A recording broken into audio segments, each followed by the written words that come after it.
Now to Summit County and what officials are calling a desperate situation.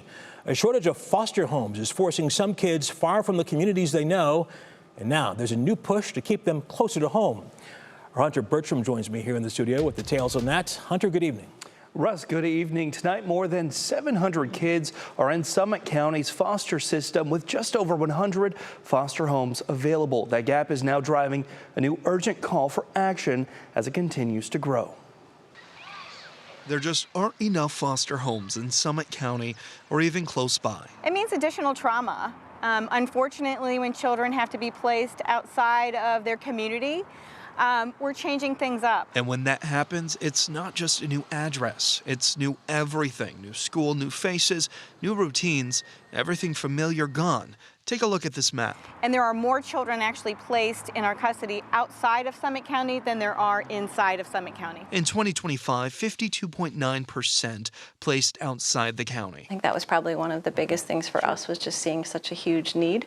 So that was kind of why we finally made the decision to actually become licensed. Meet the Colbrand family, more than half a decade into fostering. Yeah, some of them for a day or two, some of them for a couple years, and then one forever. For their daughter Lilia, that experience didn't stay in childhood.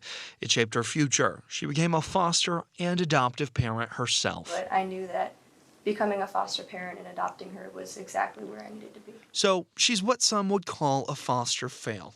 She adopted this little girl, but says her home is still open to welcome more children in. I asked the Colbrands what it takes to foster. All about just showing up for these kids and being there for them, even if the way we do things is not perfect, we're not perfect, our house is not perfect. And that's the message behind the push. You don't need to be perfect. You just need to be there for these kids. It may be for a few days, it may be for a few months. Foster parenting is temporary, but we are here to support you through the journey. It's not always easy or simple. It's not always sunshine and rainbows. These kids are coming from tough situations, and those who foster say it's hard, but rewarding work. I feel like the biggest challenge, at least for us, was the goodbyes. So if you've got room and you're willing to step in, Summit County Children's Services says start the conversation.